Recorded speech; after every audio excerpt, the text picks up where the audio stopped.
Thank you very much. As Philippa said, there's a handout going around at the moment. We may or may not have enough copies, but I can they've all gone, right? I can certainly make a PDF file available on the website for later for people who want to follow up. There is one more copy going begging here, if there's someone who can't currently see one. Thank you. You'll notice that there is a minor change to the topic as it was advertised and as it now stands on the screen, which is the absolute arbiter of truth. And that is that I'm speaking about early Greek philosophy and cosmology. This is a desperate attempt to be scientifically relevant, but it's actually also true, because one of the things that needs to be made clear is that early Greek philosophy was not philosophy in the highly specialized and rather abstract sense that we're used to now, but it was the beginnings of Western philosophy and science and a number of other things all muddled up together, and it's in that context that I'll be speaking about it today. Excuse me.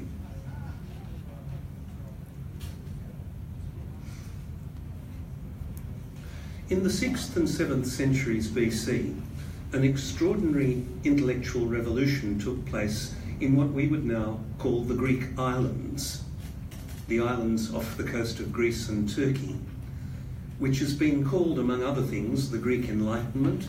It's been called the first great intellectual revolution in Western history, and it's perhaps the very roots of the modern Western scientific and philosophical tradition.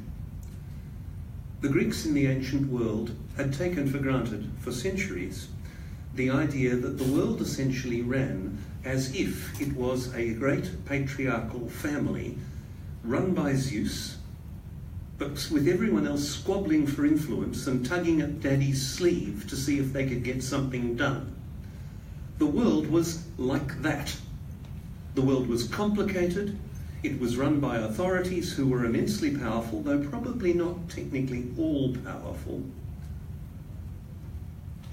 And that things happened because various gods decided they should and pushed Zeus until he got interested, and then when he made a decision, that was that, because Father's word was law. It wasn't necessarily that Father knew best, but Father knew. This you can find in the first passage that I've given you on your printed materials, the passage from Homer's The Iliad, Book 1, where Achilles' semi-divine mother, Thetis, is begging Zeus for a particular favour. And when she's done the begging, Zeus responds, "Come now, I will bow my head to you so that you may be certain. For this from me is the surest token among the immortals. No word of mine may be recalled, nor is false, nor unfulfilled, once I bow my head to it." The son of Cronus, that's Zeus, spoke and bowed his dark head in assent, and the ambrosial locks shook on the king's immortal head, and he made great Olympus quake. That's the way the world is. Once Zeus has spoken, the matter is decided, events will follow. Before he says, before he nods in assent, anything could happen, and it depends on who tucks his sleeve most effectively. That is, to put it simply, a mythical worldview that says the world is run because a family of gods has authority, and the most authoritative of them, Zeus, expresses his opinion, and that's the end of that. The world is like a big, messy, patriarchal family. That's the dominant metaphor in a mythological worldview that the Greeks had in the period before the period I'm talking about, say the 7th and 8th centuries BC.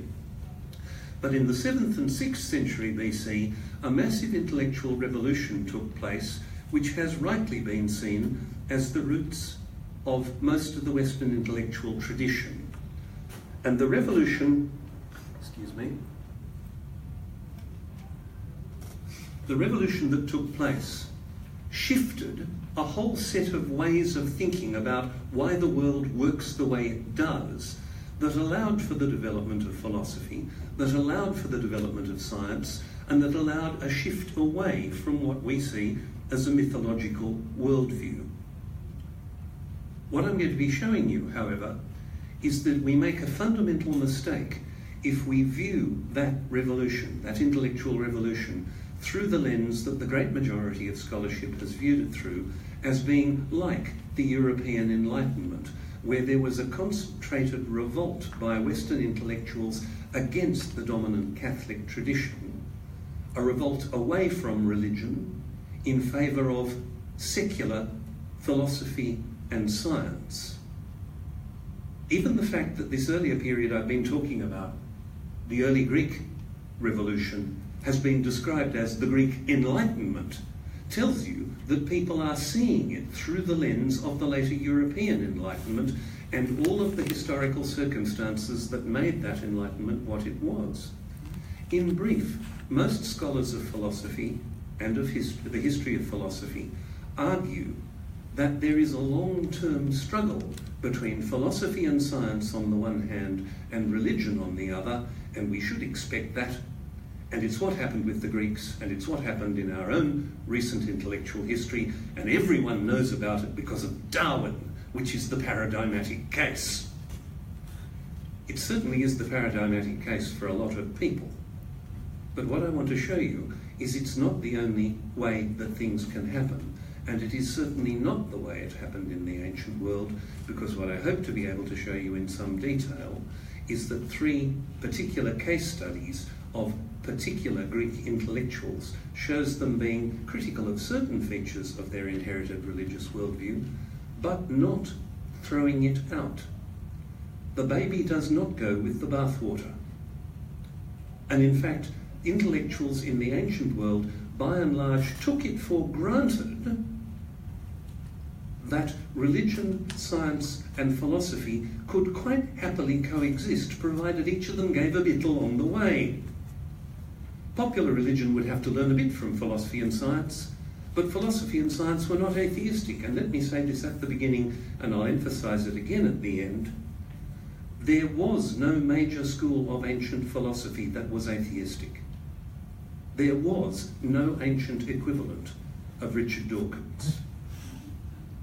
The pattern which we tend to take for granted as being a genuine, if perhaps regrettable, feature of intellectual life, that science and religion are seen as in opposition to each other, simply was not seen that way in the ancient world, and it didn't start that way. And if it didn't start that way and wasn't seen that way in particular circumstances, it's not necessary that it be that way in any particular set of circumstances.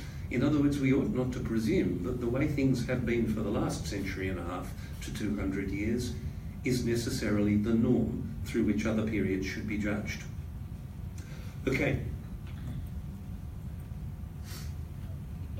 What I want to suggest to you is what really changed with the Greek intellectual revolution is that people moved away from a mythological worldview that said the world is in essence like a big, messy, angry patriarchal family where all the forces that control the world are squabbling for power, but Zeus, because he's the dominant father figure, actually ends up running things.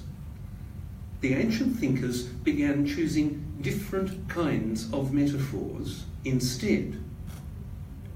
And the different kinds of metaphors they chose matched their own political and social situations in remarkable ways. For example, they regularly argued that the universe ran the way it did not because a god said so, but because there were rules to the way the universe worked, just like there are in a well-organised city-state society like the ones they themselves lived in.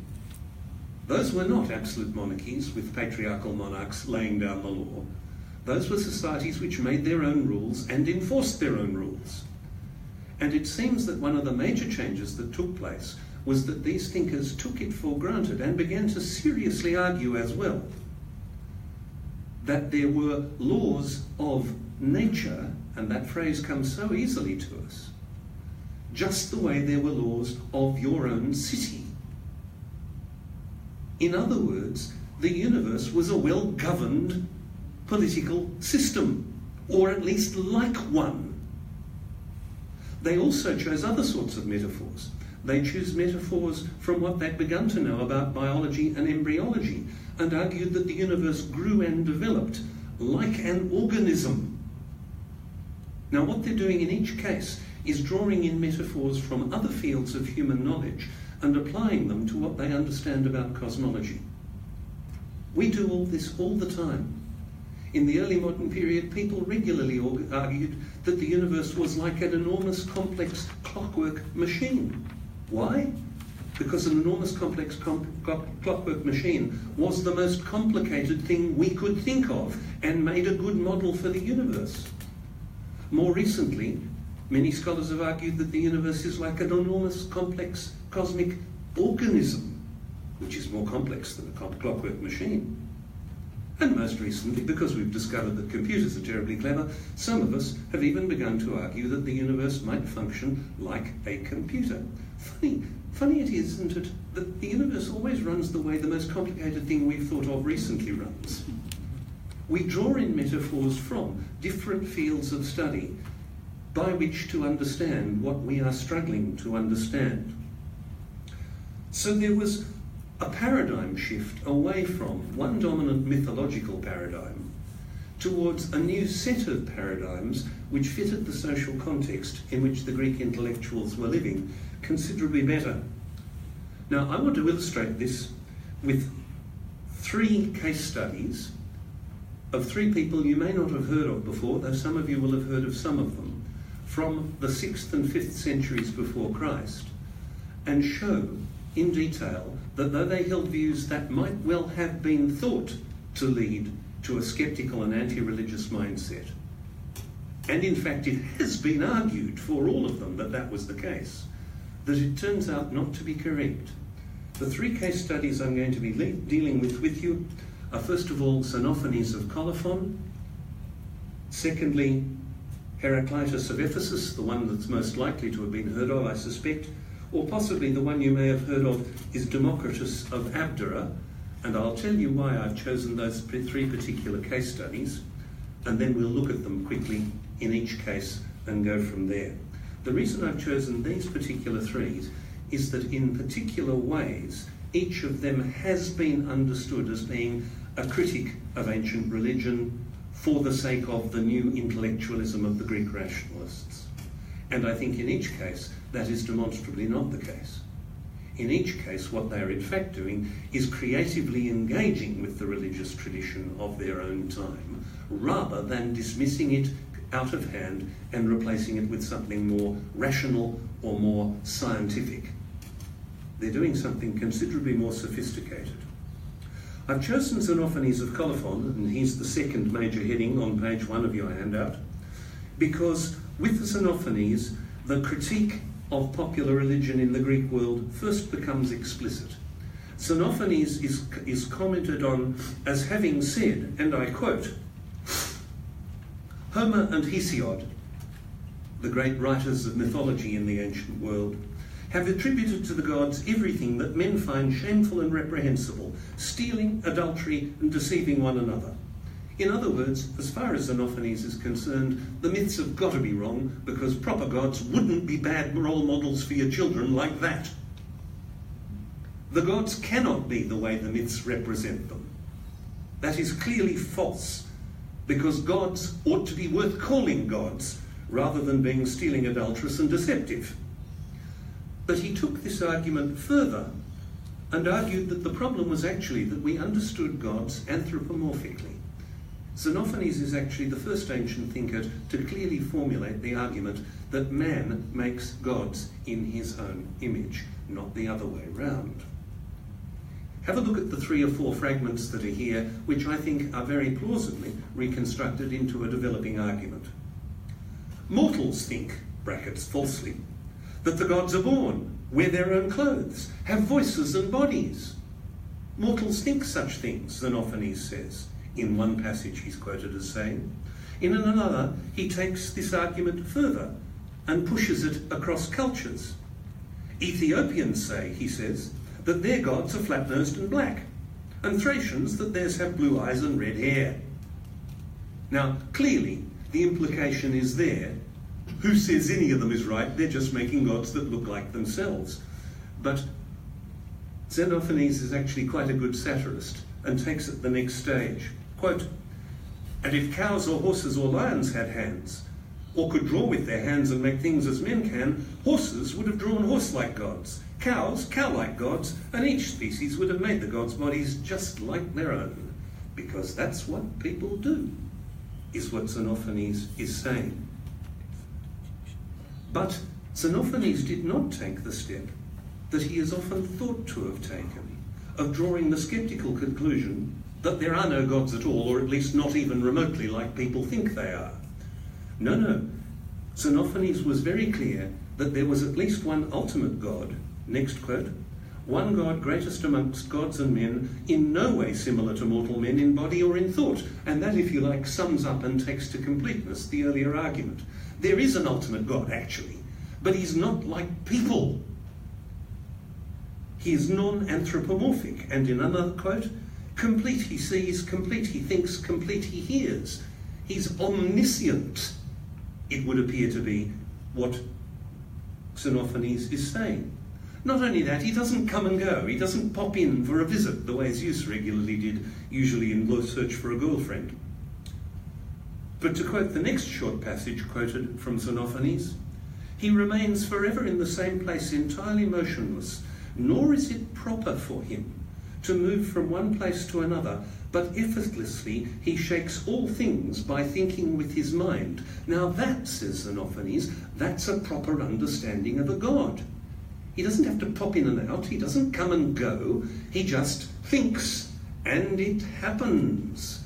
That's a proper understanding of God, by some ancient Greek definition of proper that the author is not spelling out for us, but takes it for granted we'll understand.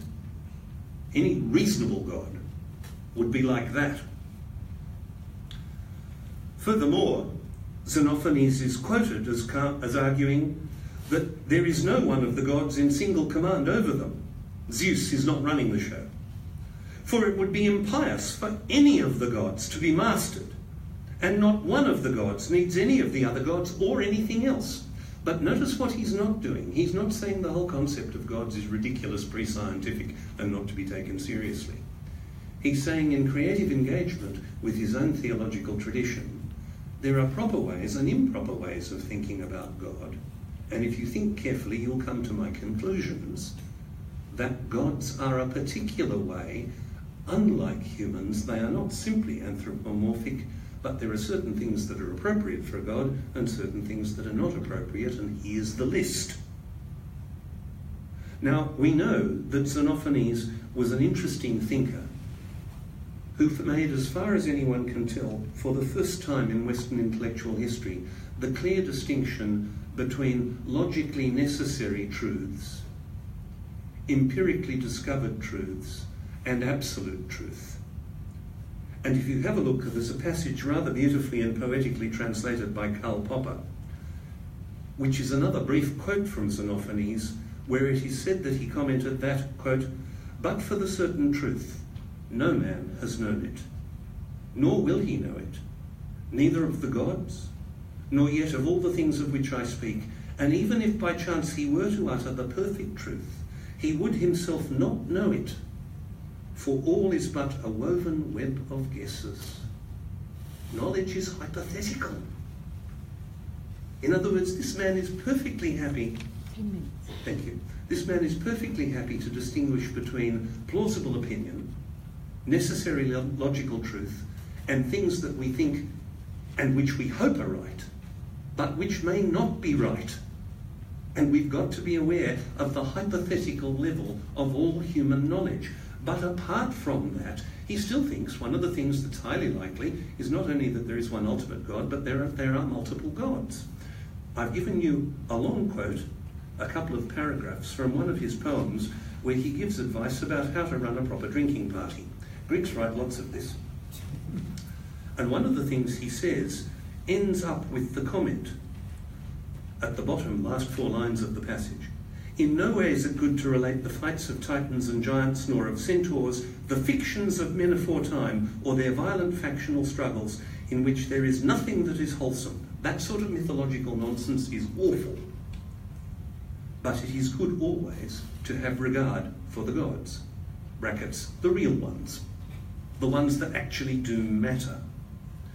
As I said, his philosophical views led him not to atheism, not to skepticism, but to refining his own theological tradition. Instead of simple conflict, there was creative engagement. Now I'm going to do a quick touch on Heraclitus for you, and then deal with the one who's probably best known in the modern world. Heraclitus is known as a critic of popular religion in his own time, and as a wonderfully sharp-edged satirist of it. Take, for example, the first quotation that I've given you, where he comments about people who purify themselves using blood sacrifices. And his comment is essentially, well, that's a silly idea. Follow with me.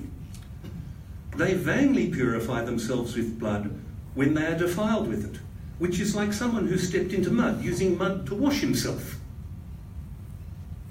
Anyone who's observed a person doing this would think them mad.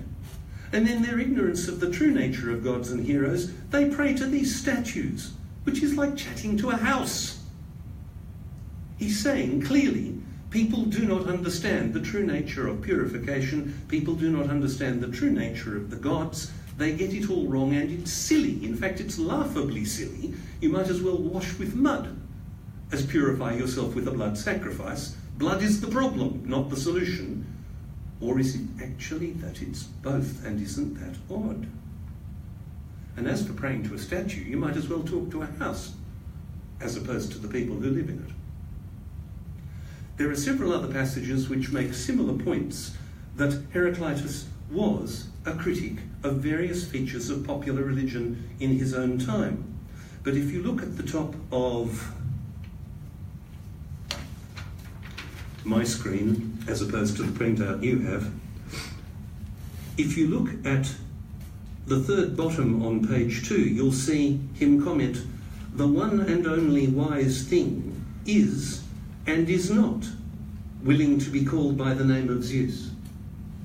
Now once again, he's clearly saying there's something right and something wrong about talking about the ultimate wise thing as Zeus. You're probably getting it half right, but only half. And that's as close as you're likely to be able to get. It is true in the next little quotation that thunderbolt steers everything. If you like, energy drives the entire universe. But it's Zeus who throws thunderbolts, isn't it? Yes and no. That's the mythological language. The thunderbolt actually does the driving, according to Heraclitus. Not everything about what we say about the gods is wrong, but significant amounts are wrong. God is inclusive of all things. There's a kind of level of pantheism, because God is day and night, winter and summer, war and peace, satiety and famine, all the opposites. That is his meaning, says the Church Father Hippolytus. But he changes like olive oil, which when it is mixed with perfumes, gets its name from the scent of each of them. God is through all things and everythings, and yet at the same time, Heraclitus is perfectly happy to talk about the god Apollo of Delphi. The Lord whose oracle is in Delphi neither speaks nor suppresses, but indicates. Now again, what we have is not a dismissal of the religious tradition, but a modification of it to fit a philosophical agenda. The last one, which I'll mention to you very briefly, is Democritus of Abdera. This is the case study which should have been the big one for naturalistic science, because Democritus was the founder of atomic theory and argued that the entire universe was made up of nothing but atoms and empty space, and that was that. And yet, despite this, there is clear evidence that he found within his naturalistic system room for gods who inspired poetry, just as the Muses had traditionally been thought to do so, for gods who inspired oracles, just as Apollo had been thought to do so, and he argues that images of enormous beings, far greater than human size and more powerful, had appeared to people throughout history and had been taken as gods, and that was correct. They were gods. Now we